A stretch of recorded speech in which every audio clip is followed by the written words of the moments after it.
으로 기도하옵나이다. 아멘. 하나님 말씀 야고보서 1장 12절 보겠습니다. 야고보서 1장 12절부터 18절까지 보겠습니다. 야고보서 1장 12절에서 18절 말씀 한 절씩 우리 교독하겠습니다. 제가 먼저 읽습니다. 시험을 참는 자는 복이 있나니 이는 시련을 견뎌낸 자가 주께서 자기를 사랑하는 자들에게 약속하신 생명의 면류관을 얻을 것이기 때문이라.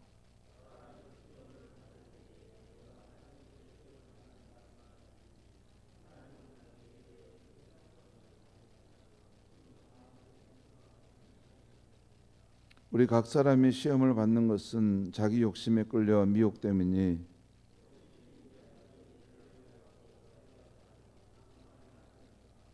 내 사랑하는 형제들아 속지 말라.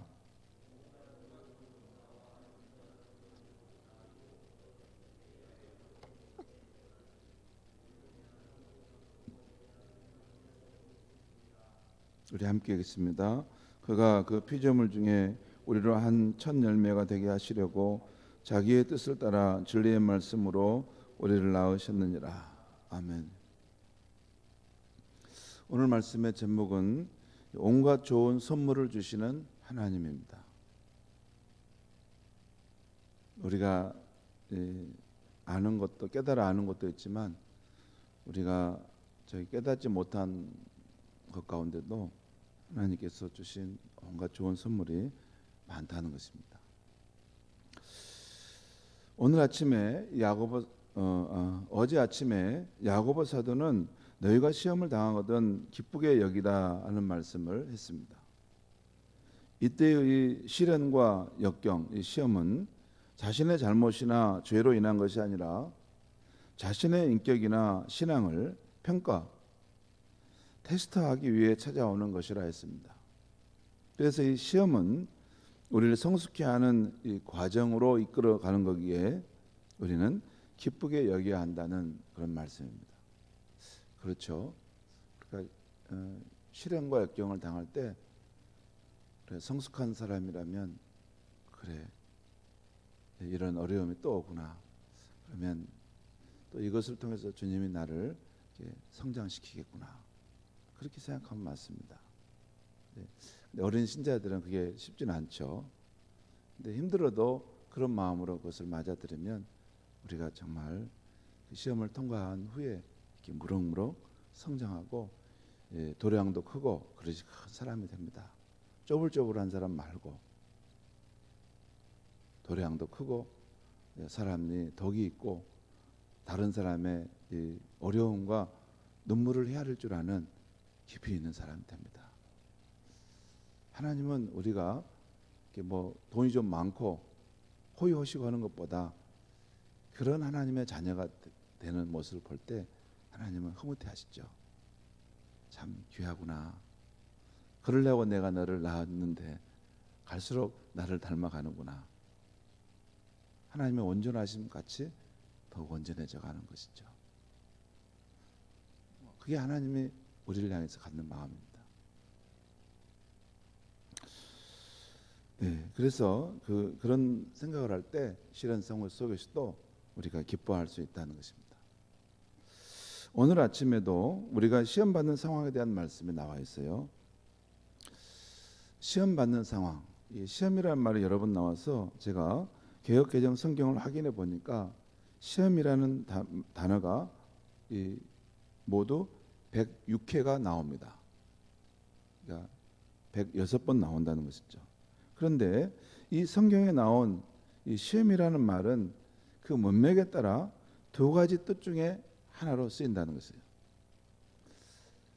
그 문맥에 따라 어떤 때는 평가, 검증, 테스트라는 그런 뜻으로 쓰이고 또 어떤 때는 유혹이라는 뜻으로 쓰인다는 것입니다. 그렇기 때문에 성경에서 시험이라는 단어가 나오면 여러분은 꼭 그 성경의 그 단어의 앞뒤 문맥을 꼭 살펴보셔야 합니다. 먼저 시험이라는 말이 평가, 이 테스트라는 뜻의 경우는 창세기 22장에 하나님의 아브라함에게 독자 이삭을 바치게 할 때 그걸 시험하셨다라는 표현이 나오는데 그런 의미입니다. 그의 신앙을 하나님이 최종적으로 한번 확인하시고 검증하시고자 했다는 것이죠. 또한 요한복음 6장에서 예수님께서 이 오병이어의 기적을 행하시고 빌립아 우리가 어떻게 하면 좋겠느냐라고 물으셨는데 그때도 이런 표현이 나옵니다. 예수께서 빌립을 시험하고자 하셨다. 빌립이 예수님과 함께하는 날들이 이제 있었으니까 그래 신앙이 많이 자랐을까 한번 그것을 확인해 봤다는 것이죠. 그리고 고린도후서 13장 5절에 보면 사도 바울이 우리에게 이렇게 말합니다. 너희는 믿음 안에 있는가 너희 자신을 시험하고 확증하라. 너희가 믿음 안에 있는가 너희 자신을 시험하고 확증하라. 바로 이때에 이 시험이라는 말도 이 평가, 검증, 테스트라는 뜻입니다. 우리 보통 학교에서 우리 중간고사, 기말고사 볼 때 시험 본다 하잖아요. 그런 의미입니다. 테스트한다는 거죠. 다음에 이 시험이라는 말이 이 성경에 나오는 이 시험이라는 말이 유혹이라는 뜻으로 쓰인 경우도 아주 많습니다. 그런 경우는 마태복음 4장에서 마귀가 광야에 계신 예수님께 나타나 시험했다 할 때 그 시험은 유혹을 말합니다. 또 마태복음 6장에서 주님께서 우리에게 가르치신 기도 가운데 보면 시험에 들게 하지 마시옵고라는 표현이 있습니다. 이때 이 시험은 그 다음에 악에서 건져 주옵소서 나오는 게 악이란 악한 자, 이 마귀로부터 오는 시험에 우리가 빠지지 않게 해달라는 기도죠. 지켜달라는 기도죠. 또한 요한복음 8장에서 유대인들이 가늠하다 붙잡힌 여인을 데려와 예수님을 시험하고자 했다라는 표현이 나와요. 이때도 나오는 이 시험이 이때 이 시험이 유혹이라는 것입니다. 예수님을 넘어뜨리려고 그것을 이렇게 가늠하다 잡힌 여인을 데려와서 이 여인을 어떻게 해야 될까요? 모세 율법 구하면 이 여인을 돌로 쳐서 죽이라 했는데 그러니까 이렇게 해도 저렇게 해도 예수님을 걸리게끔 만드는 그런 시험을 주시고자 했던 거죠. 유혹을 주려고 했던 것이죠. 그러니까 여러분들 우리가 이 성경에서 시험이라는 말이 나오면 그 말이 그 문맥에서 이 평가, 이 테스트라는 뜻인가 또는 유혹인가를 꼭 한번 생각해 봐야 합니다. 여러분 그걸 잘 보셔야 돼요. 성경을 읽을 때 제가 다시 말씀드리겠습니다. 성경에서 시험이라는 말이 나오면 어떻게 한다고요? 두 가지 뜻이라겠죠. 하나는 테스트, 하나는 유혹. 테스트는 하나님께서 우리를 검증하시는 믿음이 얼마나 성장했는가, 신실한가를 검증하시는 테스트. 정말 학교에서 보는 시험과 같은 거고, 그 다음에 또 하나는 유혹이라는 거예요. 악한 사람들에 의해서 마귀에 의해서 우리 삶을 유혹하는 거. 다시 말씀드립니다. 성경에 나오는 이 시험이라는 것은 그 말은 문맥 안에서 우리를 테스트, 우리의 신앙과 삶, 인격을 테스트하는 것이고 또는 마귀가 우리를 유혹한다. 테스트, 유혹. 이걸 꼭 기억하시고 이 성경에 시험이라는 말이 나오면 그 문맥에 따라 이런 뜻이구나 저런 뜻이구나 생각하시면 좋겠습니다. 또 그런데 이 어떤 경우에는 그 시험이라는 말이 성경에 나왔는데 그 말이 테스트와 유혹이라는 뜻을 다 포함하는 경우도 있어요. 히브리서에 보면 예수께서 인간으로 계실 때 시험 당하셨다는 말씀이 나옵니다. 히브리서 2장 18절에 보면 그가 시험을 받아 고난을 당하셨은즉 시험 받은 자들을 능히 도우실 수 있느니라. 예수님의 이야기죠. 육체를 입고 오셔서 시험을 받으셨다는 거죠. 그러면 이때 시험은 예수님 받은 시험은 그런 두 가지 의미입니다. 이 삶의 이 어려운 이 테스트와 유혹 둘 다의 뜻을 가진다고 볼 수 있습니다. 우리가 인간을 살아갈 때 이렇게 마귀로부터 유혹도 받지만 또 예수님이 이렇게 성숙해 가는 것들을 이렇게 시험 받는 과정이기도 했다는 것이죠. 그래서 우리를 능히 도우시기 위함이라는 거죠. 우리가 시험 받는 우리, 그렇죠. 우리가 어떤 시련을 당하는 그런 순간도 있고 또 유혹을 받는 순간도 있지 않습니까? 그러니까 어떤 경우든지 예수님 우리를 도우실 수 있도록 하기 위해서 자신이 먼저 육체에서 있을 때 시험을 받으셨다는 거죠. 그러니까 여러분, 내가 어떤 그런 어려움을 겪는 상황이라 하더라도 그 예수님 모르시지 않습니다. 그 입장과 그 심정을 다 아시니까 우리 예수님께 가서 예수님, 제가 너무 이런 억울한 일을 당하는데 어떻게 합니까? 예수님 앞에 하소연하고 또 이렇게 도움을 요청하면 예수님께서 다 안다. 나도 육체를 입고 있을 때 그런 일이 있었다 하시는 분이 우리 예수님이십니다.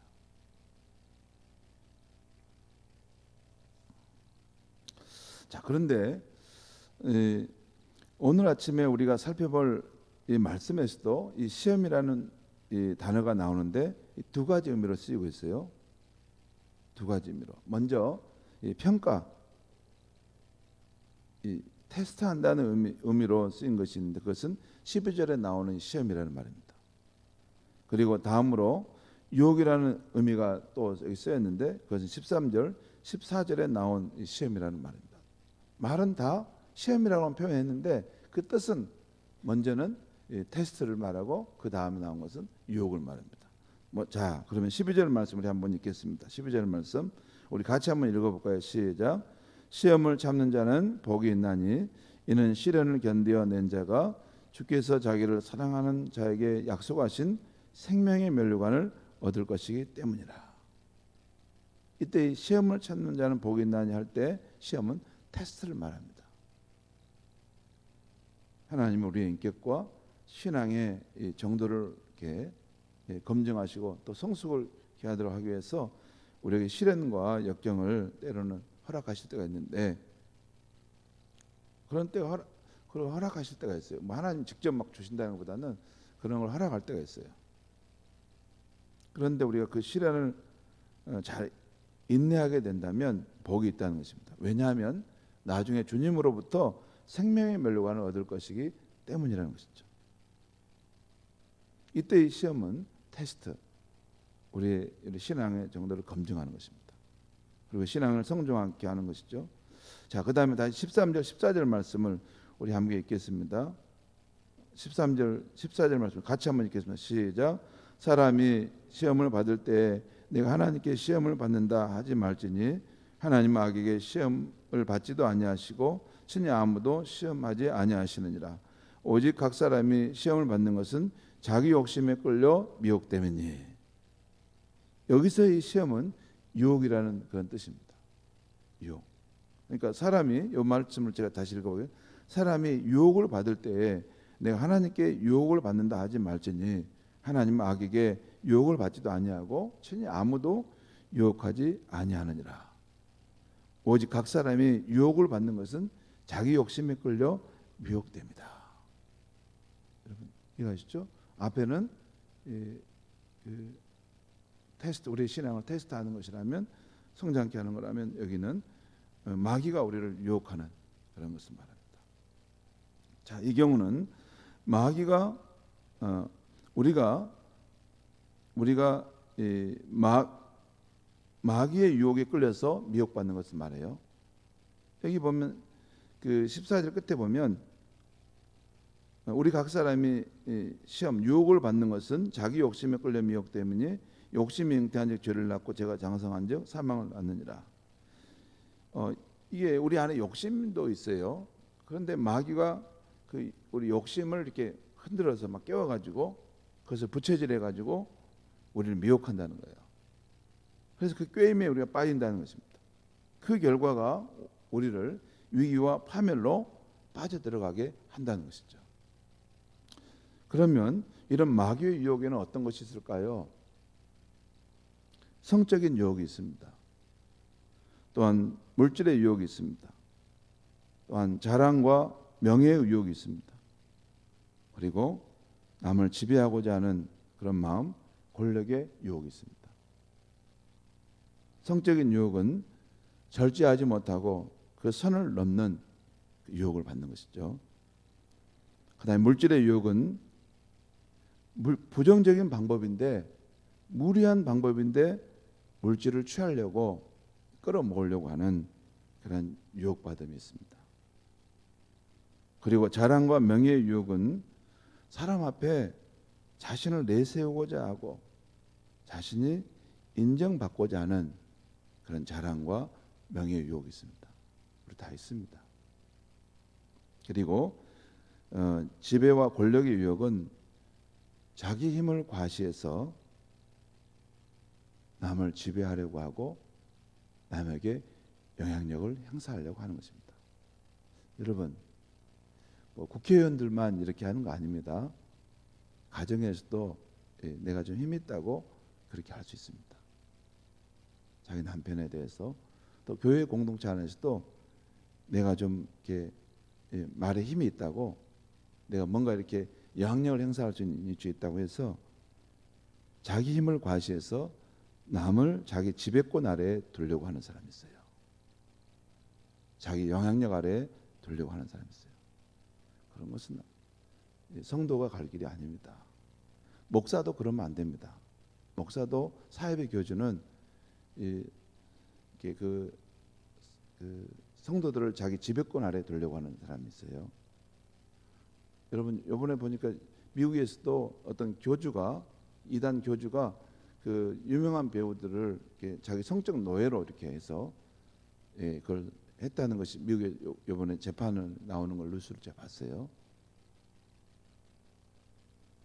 사람이 남보다 힘을 갖게 되면, 어떤 생각의 힘, 말의 힘, 또 논리의 힘을 갖게 되면 이걸 가지고 남을 지배하고 남을 자기 영향력 아래에 두려고 해요. 그건 악한 것입니다. 우리가 그럴 수 있어요. 그러니까 저도 항상 제가 조심하는 부분이 복음 전할 때 제가 목사로서 어떤 영향력 행사이기 때문에 제 지배권 아래에 두려고 하면 그건 굉장히 악한 것입니다. 복음은 자유케 하는 것입니다. 복음은 오직 예수 그리스도, 우리의 진정한 주인이신 예수 그리스도께만 나아가도록 우리는 계속 우리의 영향을 미치는 것입니다. 목사를 따르면 안 됩니다. 목사가 무슨 소망이 있습니까? 목사도 우리 연약한 인간이고 넘어질 수 있고, 목사도 자기의 구원을 위해서 예수님을 바라봐야 될 그런 연약한 존재인데, 항상 우리를 온전히 구원하실 수 있고 우리가 의지할 수 있는 분은 예수 그리스도, 오직 살아계신 하나님뿐입니다. 그분을 향해서 나아가게 해야 되는 거예요. 그런 분들이 훌륭한 멘토입니다. 아무튼 우리는 이런 성적인 유혹, 또 물질의 유혹, 또 자기 자랑과 명예의 유혹, 또 남을 지배하려고 하는, 자기 힘 권세 아래 두려고 하는 그런 영향력의 유혹으로부터 우리가 벗어나야 돼요. 늘 우리가 경계해야 하겠습니다. 그러다 보면 그게 결과가 나중에 남을 상처를 입히고 또 자기도 이게 고통을 겪는 상황으로 떨어집니다. 복음은 자유케 하는 복음이고 오직 예수 그리스도께만 나아가게 하는 것이다. 마지막으로 거기 16절 18절 말씀을 제가 읽어드리겠습니다. 내 사랑하는 형제들아, 속지 말라. 온갖 좋은 은사와 온전한 선물이 다 위로부터 빛들의 아버지께로부터 내려오나니 그는 변함도 없으시고 회전하는 그림도 없으시니라. 그가 그의 피조물 중에 우리로 한 첫 열매가 되게 하시려고 자기의 뜻을 따라 진리의 말씀으로 우리를 낳으셨느니라. 이 말씀은 이런 뜻이에요. 여러분, 우리 하나님을 말씀할 때 보면 온갖 좋은 은사와 온전한 선물이 다 위로부터 빛들의 아버지로부터 내려온다. 그는 변함도 없으시고 회전하는 그림자도 없으시다. 변함도 없으시고 회전하는 그림자도 없다. 이 말씀은 신실하시다는 거예요. 만약에 그 우리가 믿는 하나님이 이랬다 저랬다 하면 우리 불안해서 못 살 겁니다. 그런데 그렇지 않아요. 그분의 선한 성품은 변치 않는 영원토록 여러분 하나님이 할 수 없는 거 한 가지가 있어요. 그건 뭔지 아십니까? 자기의 선하신 성품을 부정하는 것이에요. 그건 못해요. 하나님 그걸 못해요. 전지전능하시지만 하나님은 자신의 선한 성품을 부정해서 악한 쪽으로 갈 수 없습니다. 그렇기 때문에 그 하나님을 우리가 영원토록 신뢰해도 부족함이 없고 두려움이 없는 것입니다. 오늘 이 말씀은 마지막 결론은 그러니까 형제들아 속지 말라는 거죠. 곧 하나님은 우리를 어려움에 빠지게 하고 시험하시는 분이 아니라는 것입니다. 오히려 하나님은 자신의 뜻을 따라 우리를 그의 자녀로 낳아주신 분이시고 또 우리에게 온갖 좋은 은사와 선물을 주시는 분이시고 변하거나 회전하는 그림자와 같은 변덕쟁이가 아니라 신실하신 하나님이라는 거예요. 제가 요즘 산과 바다 또 정원에 한 번씩 가서 그 길을 거닐 때가 있는데 그 모습, 그러니까 산천초목이 무성하게 피어나고 새들이 노니는 모습을 보면 우리 하나님은 참으로 부유하신 분이구나. 모든 피조물과 우리가 그분의 은덕을 누리며 살고 있구나 하는 것을 느끼게 됩니다. 성도 여러분, 우리의 삶에 어려움이 있어도 우리에게 생명과 호흡을 주셔서 이 아름답고 부유한 세상에 살게 해주신 하나님께 우리는 감사하는 마음을 가져야 할 줄 믿습니다. 여러분 어떻습니까? 여러분은 하나님께 감사하는 마음이 있습니까? 목사님, 내 삶에는 아직 힘들고 어려운 일이 있는데요. 여러분, 우리의 삶에 어려움이 있기는 하지만 그래도 저 산과 들과 바다의 산천초목을 볼 때 그리고 우리가 건강하게 살고 있는 것을 보면 좋은 것은 또 좋은 것입니다. 감사할 것은 감사한 것이에요. 여러분, 내 삶에 어려움이 한 번도 없을 때 나는 하나님께 감사해야 되겠다. 그러면 평생 동안 감사할 일이 없습니다. 우리의 삶은 어려움과 이런 시련의 부분들도 상존한다는 거. 그건 그거고 그래도 또 하나님께 우리가 좋은 것에 대해서는 감사해야 되지 않겠습니까? 그렇죠. 우리에게 생명과 호흡을 주시고 건강하게 살게 하시고 소망 가운데 살게 하시고 이 아름다운 하나님을 갖고 가시는 부유한 세상에 산다는 거, 그걸 가만히 생각하고 보이면 마음에 벅찬 감격이 있습니다. 그냥 좁은 눈으로 내 어려운 것만 계속 보고 있으니까 아무것도 안 보인 거예요. 아니에요. 시야를 밖으로 주변 둘러보면 하나님이 산천초목을 아름답게 정말로 부유하게 갖고 가시는 그런 놀라운 손길을 보게 있어요.